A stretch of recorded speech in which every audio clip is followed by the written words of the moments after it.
Bueno, hemos leído un texto del que yo nunca he oído hablar, la verdad. No sé si vosotros habéis oído predicar de este texto, pero es un texto que también es palabra de Dios. Perdona, ¿puedes comentar el texto? Porque no... Sí, ahora lo voy a decir. Está en segunda epístola a Timoteo,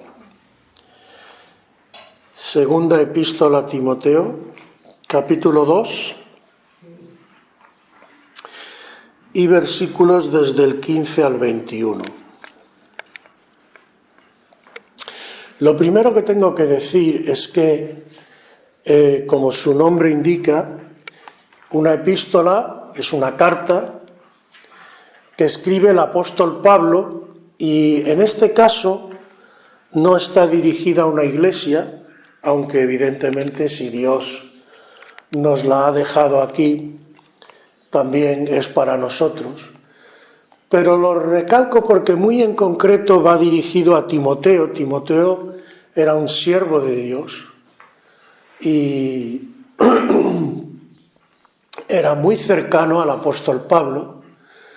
Y entonces el apóstol Pablo le escribe a Timoteo. Si además os fijáis en la epístola, por ejemplo, en el párrafo que hemos leído pone un obrero aprobado.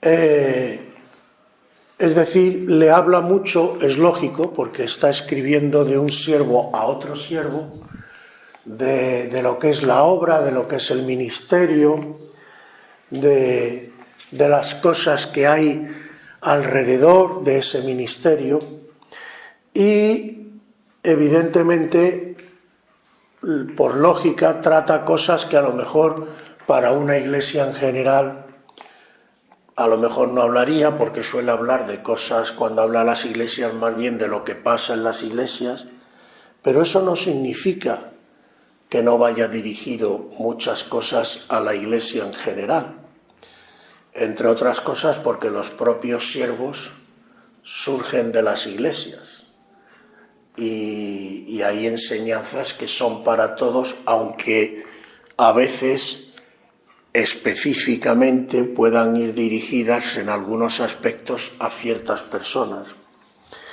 Entonces, como digo,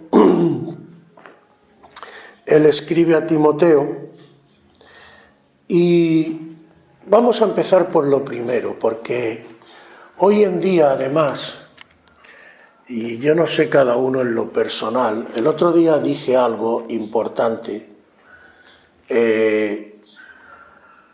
Tenemos una idea a veces que es falsa, por lo que nos enseñan muchas veces,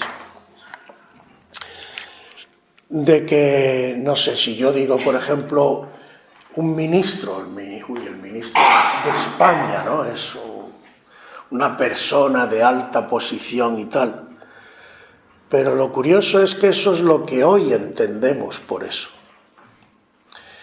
Pero originalmente la palabra ministro viene del griego minister, que significa servidor, el que sirve. Entonces es curioso cómo los hombres a veces le damos la vuelta al significado de las palabras y hemos convertido ser un ministro en algo, como diríamos en español, de alta alcurnia, ¿no? Yo César iría por ahí presumiendo, soy un ministro de Dios. Uf, madre mía. Y cualquiera que se lo dice suena eso como si fuera... Pero me temo que bíblicamente esto está muy lejos de lo que la Biblia enseña y de lo que históricamente, cuando nace la Iglesia, vemos en la Iglesia. En un momento determinado, me parece que es a Corintios, si no recuerdo mal, el apóstol Pablo también le tiene que decir a esa iglesia, porque esa iglesia es curioso, a veces como lo que digo, le damos la vuelta a las cosas. Parece ser por la carta, la segunda, sobre todo a los Corintios, que esa iglesia tenía un concepto de sí misma hoy. Como tenían muchos dones, ¿no? Estamos llenos de dones y vemos maravillas del Señor y no sé, se ve que tenían... Y el apóstol Pablo les tiene que dar un par de palos. Y en un momento determinado, si os leéis las cartas, veréis que les dice, hombre, ¿vosotros creéis que ya reináis? Caramba, qué cosas. Sin embargo, fíjate tú, les dice, nosotros los apóstoles, que se supone, leyendo entre comillas, que podríamos presumir de ser los enviados de Dios, resulta que somos perseguidos, somos maltratados, somos vilipendiados. Yo he sido azotado no sé cuántas veces. Una vez me creyeron medio muerto, lo apedrearon, pensaron que estaba muerto y no murió porque Dios no quiso y se lo llevaron unos hermanos y lo curaron. En otro caso me despeñaron, bueno, me descolgaron, mejor dicho. No me despeñaron, me descolgaron por el muro de la ciudad para poder salir y escaparme. Y soy apóstol del Señor, escogido directamente por Él. Entonces, hermanos, cuando vamos a la Biblia, y el otro día no me acuerdo con quién lo hablaba, como digo, ya la cabeza se me va, pero creo que fue en la reunión del estudio bíblico. En 1 Corintios capítulo 2, por ejemplo, dice un versículo que hay que acomodar lo espiritual a lo espiritual. ¿Por qué dice esto el Señor? Porque desgraciadamente muchas veces lo que nosotros hacemos, de ahí vienen tantos grupos, tantas sectas, tantas denominaciones, y la gente se vuelve loca y dice, bueno, ¿y quién tiene la verdad? Pues normalmente ninguno, la tiene Cristo. Aleluya. Pero, ¿qué pasa? Que cuando los hombres cogemos, interpretamos y ponemos en práctica la palabra de Dios, no acomodando lo espiritual a lo espiritual, sino lo carnal a lo espiritual, entonces salen mezclas muy raras.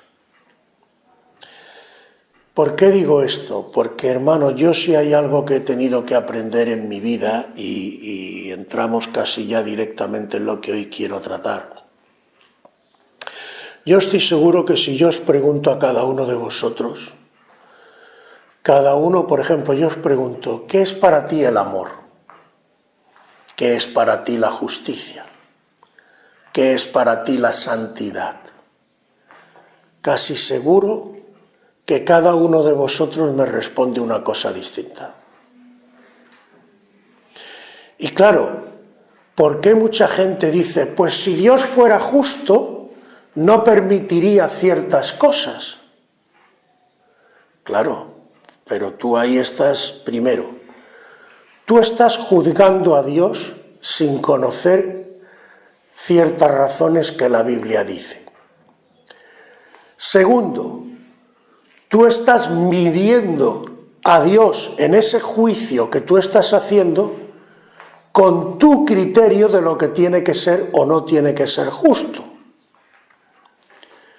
¿Pero es tu criterio de justicia el mismo que tiene Dios? Amigo. ¿Os acordáis de la mujer que cogen en adulterio y la traen al Señor? Allí todo el mundo dispuesto a juzgar a esa mujer. Ya no a juzgarla, ya la habían juzgado, aunque tenían razón porque la habían pillado, pero fijaos una cosa. Según la ley de Moisés, no solamente tenían que haberla apedreado a ella, tenían que haberlo apedreado a los dos, a ella y a él, pero traen solo a la mujer. Fijaos que son cucos los tíos, ¿eh? O sea, la justicia a la mujer, aplícasela a ella. No, si queréis realmente cumplir con Moisés, traedlo a los dos. ¿No dices que lo habéis pillado en el acto mismo de adulterio? Pues supongo que el adulterio lo habrá hecho con alguien, ¿no? Pero traen a ella. Empezamos por ahí. La traen y todos, y el Señor los para en seco. Lo primero que les dice, el que de vosotros esté libre de pecado, que tire la primera piedra. Claro, ya la cosa cambia. Porque somos muy fáciles para juzgar a los demás. Pero para aplicarnos a nosotros los mismos baremos que aplicamos a los demás, entonces ya la cosa ya es distinta. Aleluya. Por eso empiezo por decir que la idea que Dios tiene de lo que es la justicia, de lo que es el amor, de cómo aplicarlo, etc., no es la misma que la nuestra. En esa, por ejemplo, famosa frase de por qué si Dios fuera justo permite ciertas cosas, olvidamos muchas cosas que la palabra dice. Por ejemplo, hay un mandamiento que dice no matarás. Hay otro que dice no robarás, etcétera. Y ahora yo te pregunto, si nosotros no practicamos los mandamientos de Dios y el mundo está como está, porque nosotros nos tratamos de la manera que nos tratamos unos a otros y con nuestro egoísmo pisoteamos al débil y con nuestro orgullo nos creemos más que los demás, etc., ¿la culpa de que el mundo lo hayamos convertido nosotros en lo que es, la tiene Dios? Y te digo más, si somos realmente libres, que esta es otra de las cosas que nos olvidamos, la verdadera libertad, yo te pregunto, ¿implica responsabilidad o no? O yo puedo hacer lo que me dé la gana, maltratar a quien yo quiera, pero a mí que nadie me toque. ¿Eso es verdadera libertad? A que todas estas cosas no las pensamos cuando juzgamos a Dios. Pues yo creo que tendríamos que empezar a pensar en ciertas cosas. Y sobre todo tendríamos que empezar a conocer lo que la Biblia nos dice. Y la Biblia nos dice claramente que Él nos ha hecho libres y como libres, responsables. Si no, además, hermano, ¿qué sentido tiene que Dios, cuando llegue su momento, nos vaya a juzgar? ¿Qué sentido tiene? Si yo no soy responsable de lo que hago, ¿para qué Dios me va a juzgar? Si Dios ha dicho que hay un día en el que va a juzgar a todos los hombres, es porque somos responsables de lo que hemos hecho. Aleluya. Entonces, aunque quiero aquí también hacer una diferencia, nosotros, los que hemos aceptado al Señor, ya hemos sido juzgados. El otro día lo hablaba con Cindy y con Javier, que esto no sé si muchos lo saben. El juicio final no es para nosotros. Algunos se quedan así, sí. ¿Por qué? Bueno, los que os he hablado del bautismo lo sabréis. ¿Qué hemos dicho que había que hacer en la oración y por qué es importante hacer la oración aceptando al Señor? ¿Y qué puntos principales tenía que tener esa oración? Reconocer tus pecados, declarar tu fe en Cristo y aceptar que Cristo se sacrificó y pagó por ti. Es decir, ¿por qué es importante hacer esa oración? Porque en esa oración es donde se formaliza de alguna manera, que luego viene, si os acordáis, lo que os explicaba del bautismo, se formaliza el hecho de que tú te confiesas pecador, es decir, merecedor de un juicio, pero que tú aceptas el pago que Cristo ha hecho en la cruz por ti y por todos tus pecados que tú no puedes pagar. Es decir, dicho de otra manera para que me entendáis, cuando tú aceptas al Señor, sobre ti se celebra un juicio.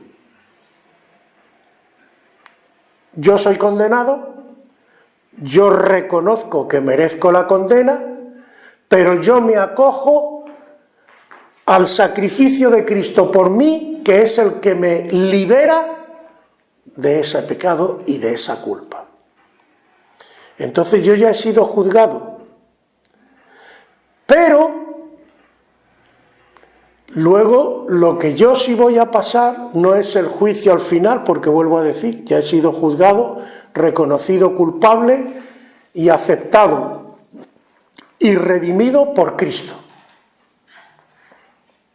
Como dice en otro sitio, somos hechos justicia de Dios en Él. Es decir, Él, Cristo, es el que nos da la justicia que Él tiene, nos la hace partícipe a nosotros, no que nosotros seamos justos. Nosotros somos pecadores, pero esa justicia de Dios nos cubre porque Cristo lo ha ganado para nosotros. Él paga por nosotros. Es una cosa muy distinta.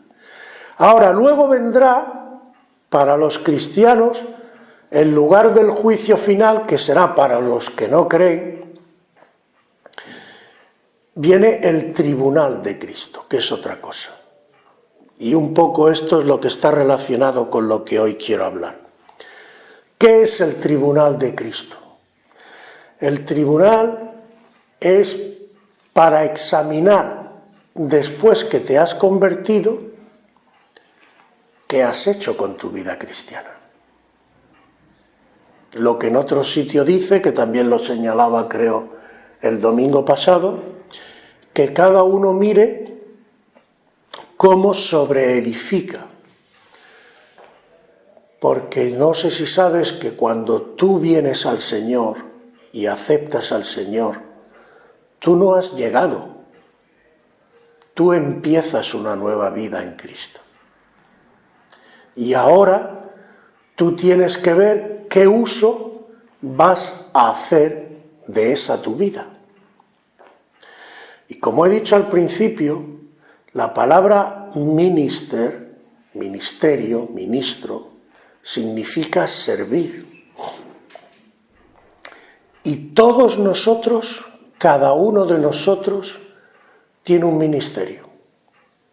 Lo que pasa es que nosotros siempre pensamos que los ministerios son pastor, evangelista, cosas así. Bien, esos son ciertos ministerios, ciertos servicios de las personas. Además, ¿para qué están esos ministerios? Lógicamente, si la palabra ministerio significa servicio, ¿para qué está un servicio? Para servir a alguien.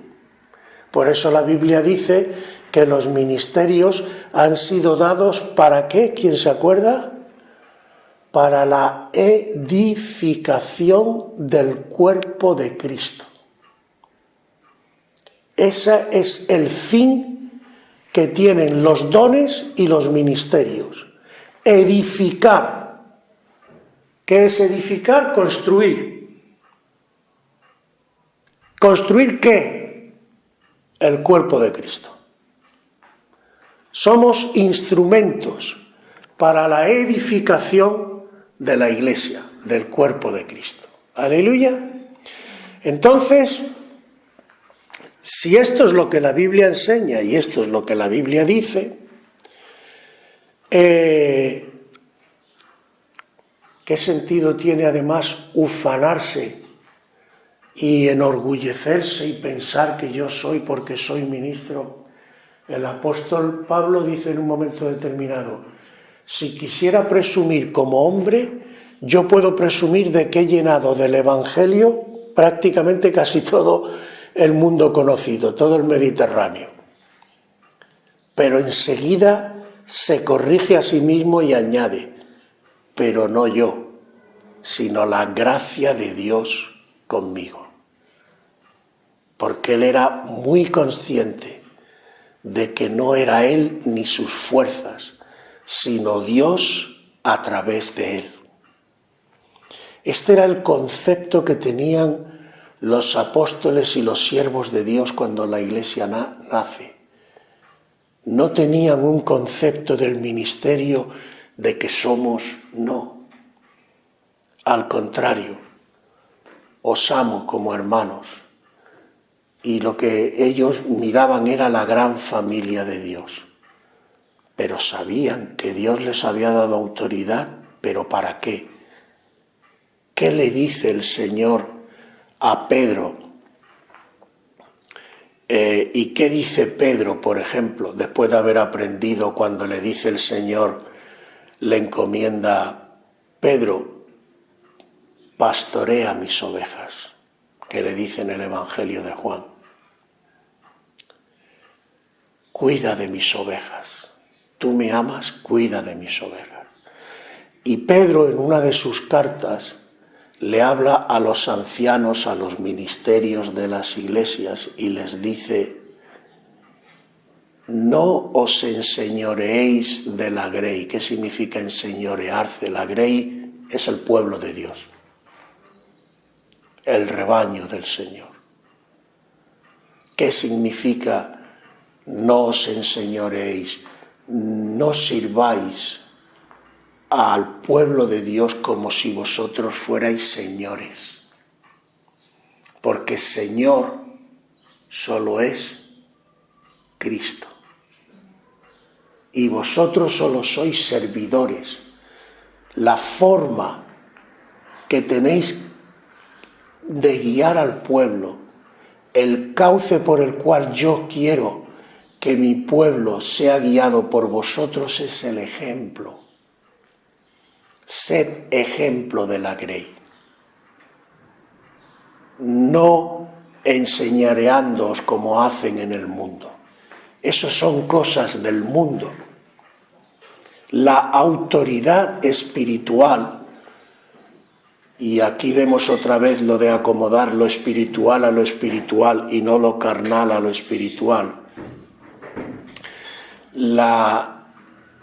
Lo que veis en el mundo es que los que están en autoridad se enseñorean, lo que hacen es servirse de que la gente que tengo por debajo se sirva de mí. Ese es el concepto carnal de autoridad. Pero el concepto espiritual de autoridad, ¿cuál es? ¿Quién se acuerda?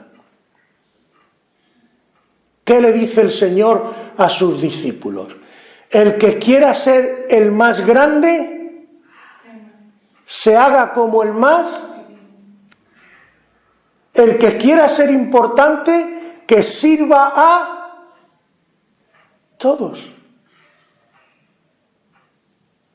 Entonces, ¿qué ocurre cuando yo mezclo el concepto carnal de autoridad, que es que yo me enseñoree, con el concepto espiritual de autoridad, que yo vengo a la iglesia y yo me considero, por ser pastor,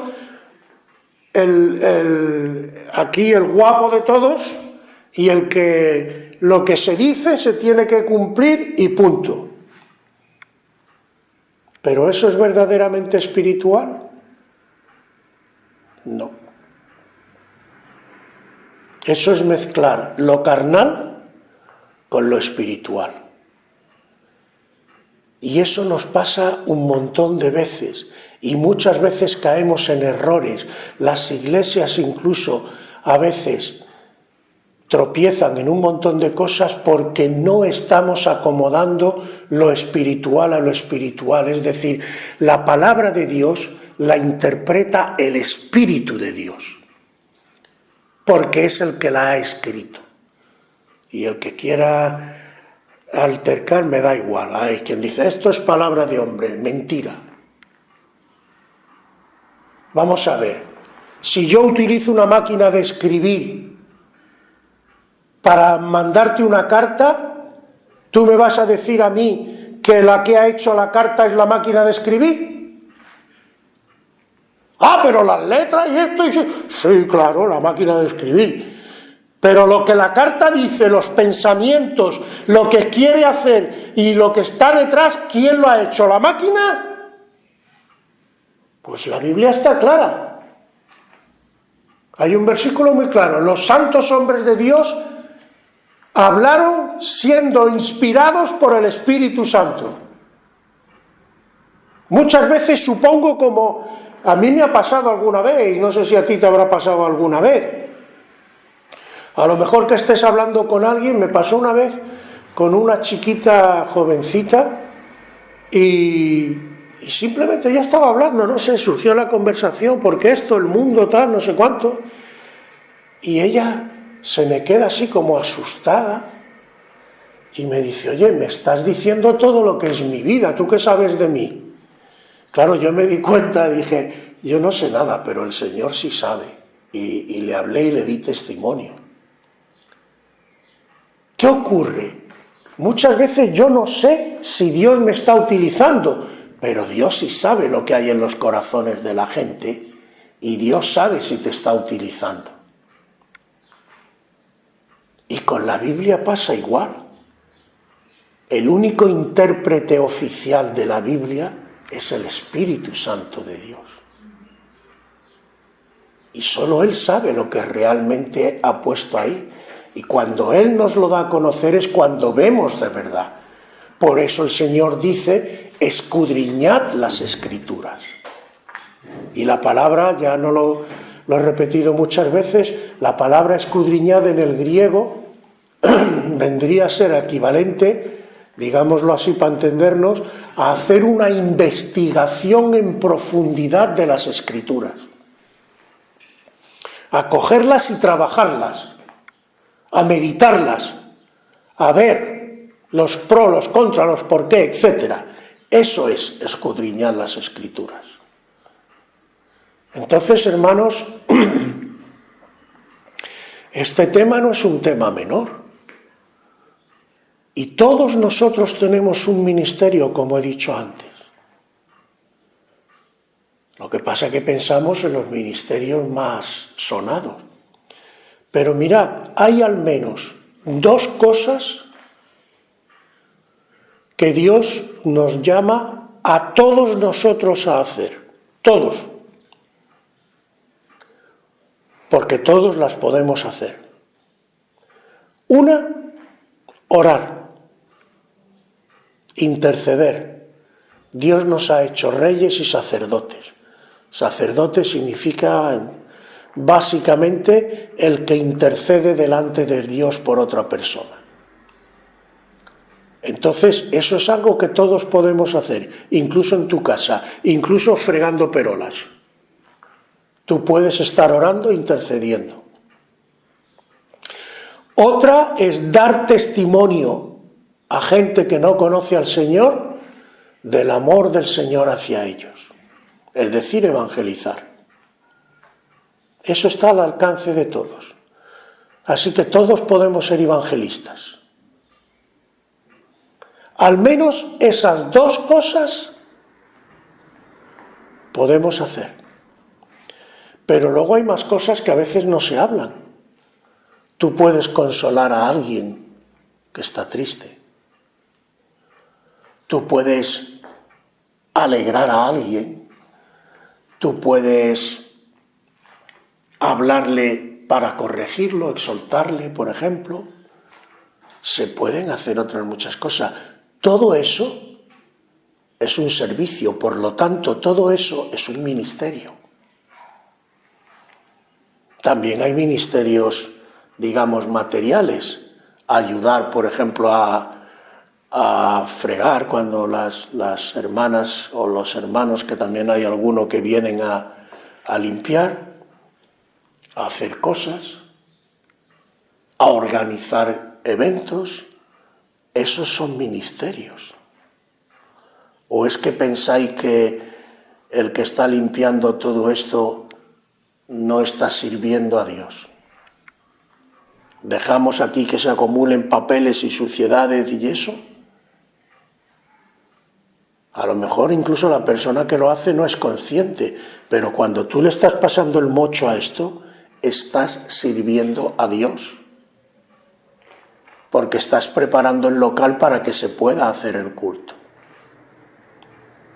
Ahora, y entramos un poco más ya en lo que el texto de hoy nos dice. Yo tengo algo que hacer en todo esto.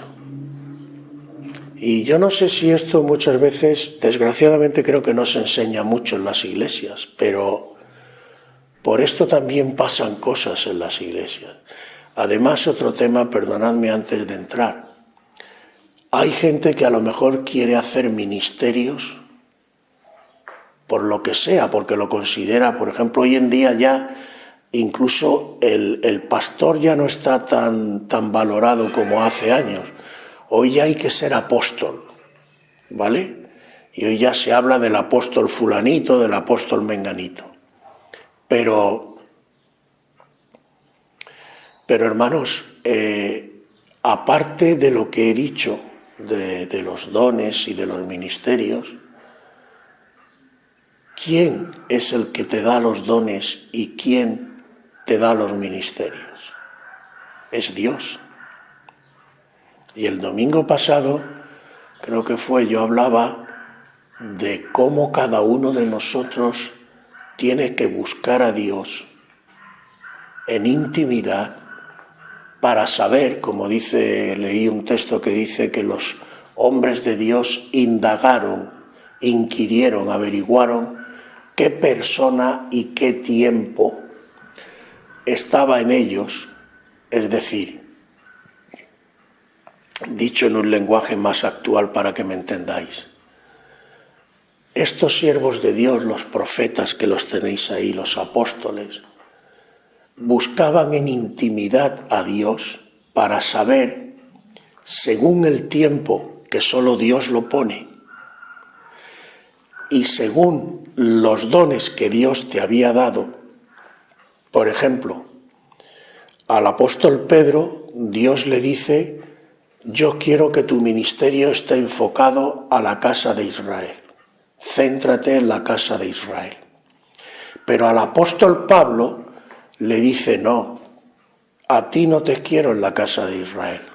No es que no lo quisiera, sino que tu ministerio fundamentalmente es a los gentiles. Vete a Europa. ¿Por qué? Porque Dios tiene sus planes. La Biblia nos dice claramente que ni siquiera ni el Espíritu ni el Hijo, los tiempos y las sazones, es decir, los tiempos, cuándo tiene que venir cada cosa, y los eventos que tienen que venir, eso es el Padre, el que lo rige, el que lo ordena y el que lo pone. Es más, en un momento determinado, también en el Antiguo Testamento, no sé si es en Isaías o Jeremías, le dice al pueblo: ¿quién es el que desde el principio pone en orden las cosas y os las anuncia de antemano? yo el Señor. Entonces eso es algo que le corresponde solamente a nuestro Padre Celestial. Y como dice el apóstol Pablo, yo lo que tengo que tener claro, cada uno de nosotros, es que yo soy un colaborador de Dios. Ahora me tengo que hacer la pregunta, Señor, ¿en qué puedo colaborar contigo? Y Dios te irá mostrando, porque también está el error de aquellos que se meten en un ministerio o en algo, en lo que sea, que Dios no te ha mandado. Yo, como no conozco de cada uno, ni tengo por qué conocer, al respecto os voy a dar solo una anécdota mía personal. Yo tuve y no pasó mucho tiempo, no sé, a los 5 o 6 años más o menos de estar convertido, yo tenía, por un lado, era un celo honesto, que me gustaba servir al Señor, ¿no? Pero también hay que reconocer que yo tenía un cierto orgullo personal. Ay, estoy sirviendo al Señor en esto, en lo otro y tal. Y el Señor me hizo pasar una prueba. Y entonces me empezaban a surgir un montón de cosas. Y que no sé qué, el otro que no sé cuánto, en la iglesia tenía... Total, no paraba. Andaba con la lengua fuera. Y más trabajaba y más cosas abarcaba, peor salían las cosas, no tenía los resultados que yo quería y me frustré. Me frustré e incluso me enrabieté con el Señor y le dije, Señor, yo estoy esforzándome por servirte y tú estás permitiendo que yo me hunda. ¿Qué pasa aquí? Hasta así estuve batallando meses, hasta que un día me vino la respuesta como un rayo. Yo otra vez recordándole al Señor, Señor, estoy intentando esforzarme por ti, tú no me respaldas y encima me estoy hundiendo. Y el Señor me dice, yo te he mandado que hagas todo eso. Me quedé, pero Señor, que lo estoy haciendo por ti, yo te lo he mandado. Y entonces me trajo un texto a la cabeza.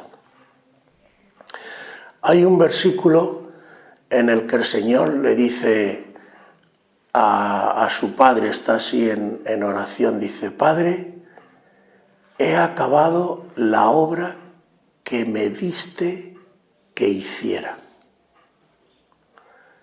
Y dije, anda la osa. O sea que el Señor mismo, siendo el Señor, que Él podría haber hecho mucho más. Es más, ¿el Señor necesita a los apóstoles? No.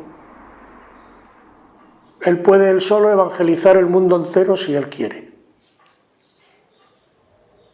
Pero Él cuenta con los demás. Y el Señor mismo, siendo el Señor en los días de su carne que pisó este planeta, Él hizo lo que su Padre le mandó que hiciera, no pretendió hacer más, tampoco menos. Pero no pretendió abarcar más. Y lo demás, ¿a quién se lo dejó? A sus discípulos. Y se me cayeron las escamas. El Señor fue muy claro. Tú lo que tienes que hacer es lo que yo te vaya poniendo por delante. Ahora, si tú piensas que tú eres tan súper importante y tan superman y superpoderoso que lo vas a poder hacer todo, allá tú, pero yo en eso no estoy, porque yo eso no te lo he mandado. Si tú quieres colaborar conmigo, ¿por qué no empiezas por pedirme qué es lo que yo quiero que tú hagas? ¿Tú no quieres servirme a mí? ¿O a quién quieres servir? ¿A ti mismo? ¿A una denominación? ¿A un grupo? Plantéate primero a quién tú quieres servir. Y luego ya veremos. Así que hay que preguntarle al Señor. Pero el Señor nos irá dando cosas, te irá haciendo ver, pero hay algo que sí tenemos que hacer nosotros, y esto dependerá de nosotros. Y fijaos que en el texto que hemos leído, primero en el versículo 19 nos dice, pero el fundamento de Dios está firme. Es decir, en todo esto hay un fundamento de Dios, hay una base. Teniendo este sello, hay un sello que lo distingue. Dice, conoce el Señor a los que son suyos, y apártese de iniquidad todo aquel que invoca el nombre de Cristo. Es decir, aquí puede haber mucha gente y fuera y por ahí dispersa, todo lo que tú quieras. Pero de todos, incluso de los que estamos aquí, el Señor sabe, y es el único que lo sabe de verdad, quién es suyo. A Él no lo podemos engañar. Si yo vengo a la iglesia fingiendo, hipócritamente, y pensando que por venir y hacer 4 cosas, ya soy el no va más, no te equivoques. Porque Dios conoce los corazones y sabe los que son suyos. Y dice, apártese de iniquidad todo aquel que invoca el nombre de Cristo.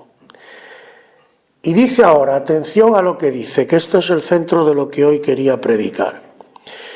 Pero en una casa grande no solamente hay utensilios de oro y de plata, sino también de madera, de barro, y unos son para usos honrosos y otros para usos viles. Así que si alguno se limpia de estas cosas, será instrumento para honra, santificado, útil al Señor y dispuesto para toda buena obra. Es decir, Dios me da a mí a escoger qué clase de utensilio quiero ser en sus manos. Os hablaba antes, esto está un poquito enlazado con lo del tribunal de Cristo. Entonces, Él tiene un propósito para mi vida. Él sabe qué clase de ministerio me quiere dar. Pero yo voy a tener que hacer algo si quiero entrar plenamente, al menos, en ese ministerio. Porque Dios puede utilizar a todos. Dios hizo incluso hablar a una mula con Balaam. Dios utilizó a Sansón, pero la vida de Sansón no es ejemplar precisamente, y su debilidad con las mujeres le trajo muchos problemas. Ahora hay una parte que nosotros tenemos que escoger en este terreno. ¿Y qué es? Pues según dice ahí, si yo quiero ser un instrumento, por ejemplo, para entenderme, ¿a ti se te ocurriría coger la escobilla del váter y quitarle el polvo a la mesa antes de comer con la escobilla? Supongo que no, ¿no? ¿Entendéis? Cindy, ¿entiendes? No entiendes. Por la cara que me has puesto digo, no entiendes. La escobilla del váter es un instrumento para limpiar el servicio, el aseo. ¿Entiende váter? ¿Compris? Entonces, no creo que nadie utilice esa escobilla para coger en la mesa donde vas a comer y limpiar el polvo. ¿Ya? ¿Por qué? Porque la escobilla está hecho para un uso, en este caso sería sucio, vil. ¿Qué ocurre? Lo que te está diciendo aquí el Señor, que de la misma manera que tú no utilizarías un instrumento que es para uso sucio en cosas limpias, si nosotros no nos limpiamos, Dios no nos va a poder utilizar en cosas limpias. Nos tendrá que utilizar a lo mejor en cosas sucias, que también hay. Algunos se sorprende de esto, pero ¿qué función cumple Satanás? Dios a veces le permite a Satanás ciertas cosas porque Dios en su sabiduría a veces juzga cosas en este mundo. Por ejemplo, Dios utiliza a Nabucodonosor para disciplinar y castigar al pueblo de Israel. Nabucodonosor sabemos por la historia que era un pájaro de mucho cuidado.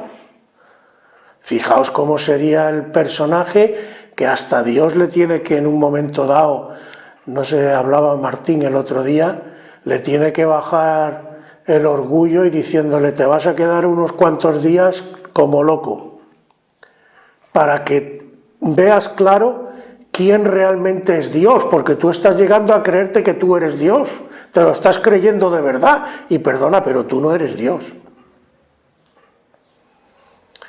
Era un pájaro de mucho cuidado, pero Dios lo utiliza. Ahora, ¿para qué lo utiliza? Para castigar, para disciplinar.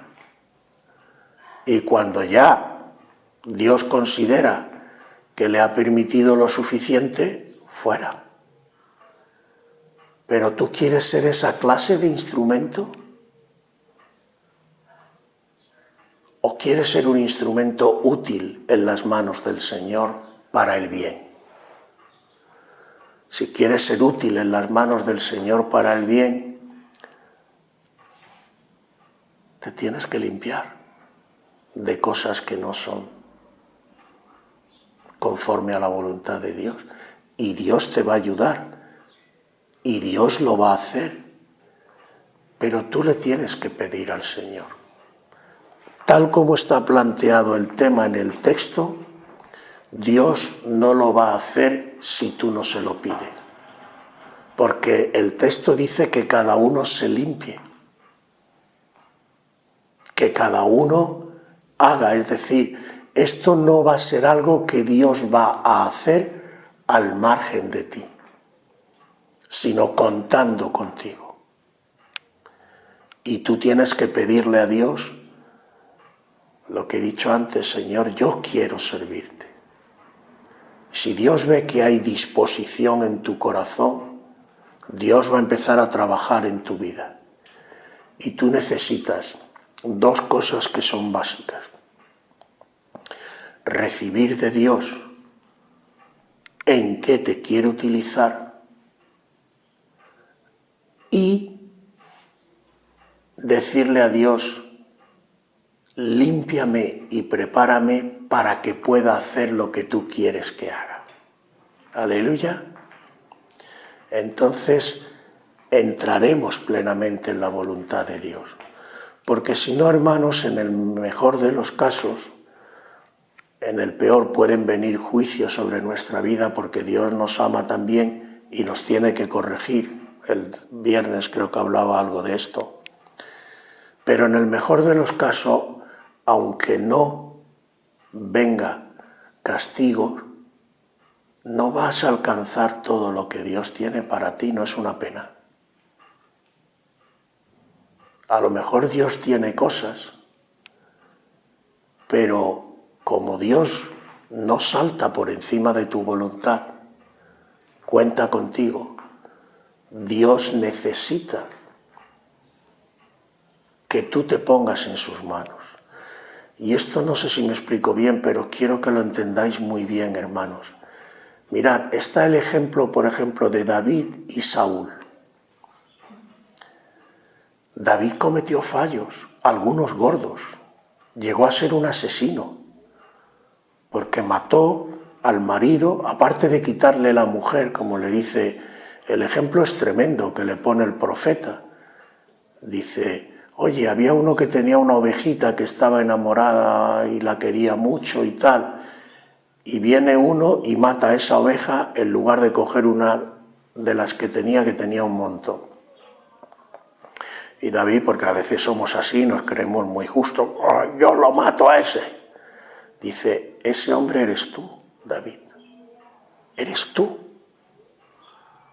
Tú le has quitado la mujer a otro que es la única que tiene, que un hombre noble, que estaba enamorado de ella, y además lo has matado. Tú eres ese hombre, tú eres ese criminal. Entonces, claro, David se queda. Ahora, ¿qué diferencia había? David era consciente, porque David cómo reacciona cuando el profeta le dice eso.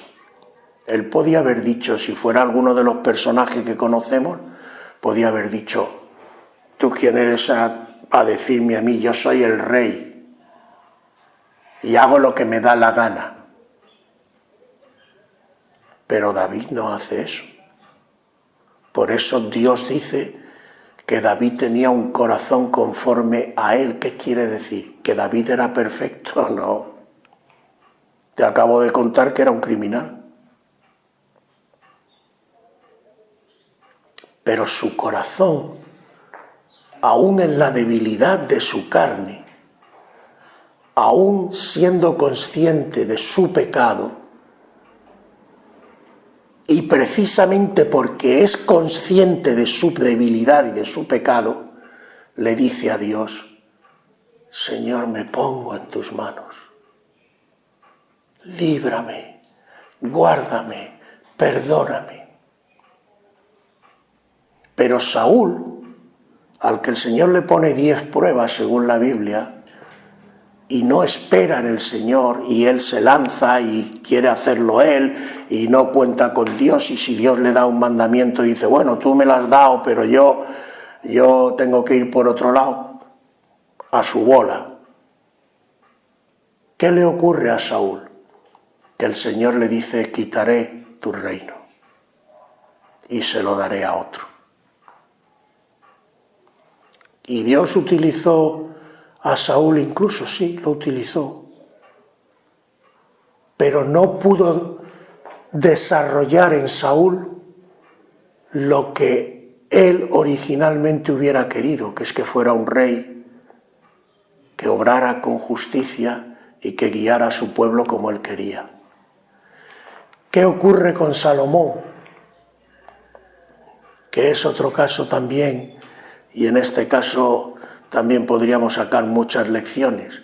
Salomón empieza muy bien, empieza siendo consciente de que él por sí mismo, ay, yo soy niño y fíjate tu pueblo, y le pide a Dios y le dice, ay Señor, ayúdame a guiar a tu pueblo. Y esto le agrada a Dios. ¿Y qué le dice a Salomón? Porque me has pedido esto y no me has pedido riqueza, te lo voy a dar y con creces. No va a haber después de ti ninguno que sea más sabio. Pero, amigo, otra lección para aprender. Se lo creyó. Se creyó porque era sabio importante. Y empezó a... ¿Y qué pasó? Que al final, que también lo piensas y dices, bueno, la gente de aquella época es que era, según dice, tenían 900 mujeres, no sé cuántas, y concubinas y tal. O sea, ¿qué haces tú con 900 mujeres?